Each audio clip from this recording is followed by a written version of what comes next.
আপনি আমার সিনেমা পর্যন্ত ইন্টারেস্টেড থাকবেন, আমি ঘরে কি করি সেটা জেনে আপনি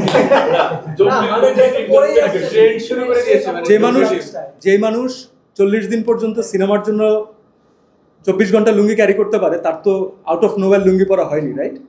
তার লুঙ্গি পরারও একটা প্র্যাকটিস হয়েছে ডেফিনেটলি, আদারওয়াইজ ইউনিটের সামনে বাকি 2টা ছবি অথবা 3টা ছবির থেকে আমার গল্প আলাদা। দর্শকের এমন হবে না যে আমি এই জনরার একটা গল্প দেখে ফেলেছি আর একটা গল্প না দেখলেও চলে। তারা 3টা গল্পই 3টা ডিফারেন্ট ফ্লেভার পাচ্ছে। বাকি গল্পগুলো দেখলে তো এটা আল্লাহ তাআলা যে সামর্থ্য দিলে অবশ্যই দেখবেন তারা, but this is the interesting point. এবং সিনেমা কিন্তু রোটেশন ওয়াইজ ঘুরতে থাকে। একটা সিনেমার সাকসেস কিন্তু ডিপেন্ড করে হচ্ছে লং রানে। দিস ইজ আমার মনে হয় স্ক্রিপ্টিংয়ের সময় আমরা যে কথাটা বলি, আমাদের screen play writer Mehedi Hasan moon, তার খুব পছন্দের একটা লাইন আছে যে this is not a sprint, this is a marathon. তো যদি গল্প দর্শকের ভালো লাগে তাহলে গল্প দর্শকদের জোরেই গল্প টেনে কত হলে যাবে, কিভাবে ছড়িয়ে পড়বে, এটা আমরাও জানবো না।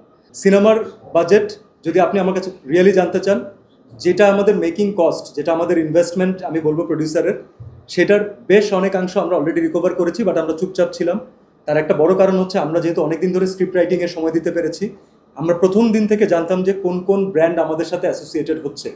তো আমরা কোনো ব্র্যান্ডকে ফোর্সফুলি ইন্ট্রোডিউস করিনি, কিন্তু ভেরি স্মার্টলি আমরা অনেকগুলো সুন্দর প্লেসমেন্ট নিয়ে ডিল করেছি।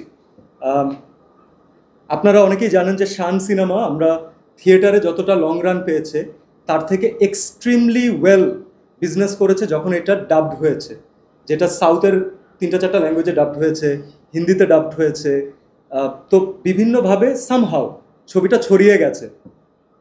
যেই কোম্পানি সেই ছবিটা ছড়িয়ে দিয়েছিল, যারা কিনেছিল ছবিটা, তারাই রাহিমের পরবর্তী ছবির কাজ যখন হচ্ছিল, পোস্ট প্রোডাকশনের কাজ, তারা তখন দেখেছেন এবং তাদের কাছে মনে হয়েছে যে আগের ছবির থেকে এটার সাবজেক্ট ম্যাটার আরও ভালো।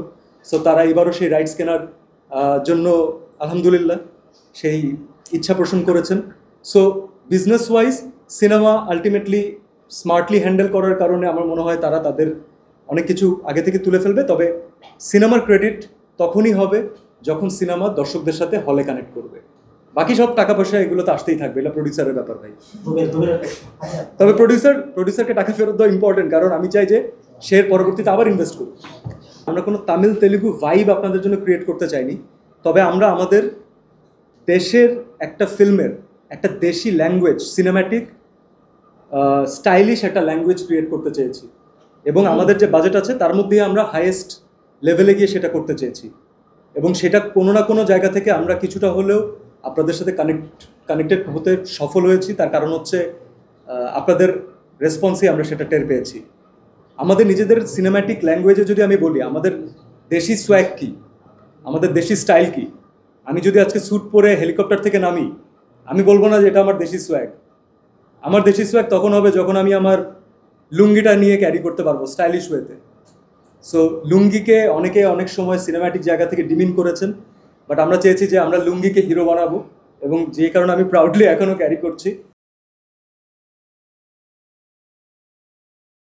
ওয়ালটন আবারও মিলিনিয়ার অফারে ওয়ালটন ফ্রিজ কিনে আপনিও হয়ে যেতে পারেন মিলিয়নিয়ার। মিলিনিয়ার ছড়াছড়ি দেশ জুড়ে, এটা শুধু ওয়ালটনই পারে।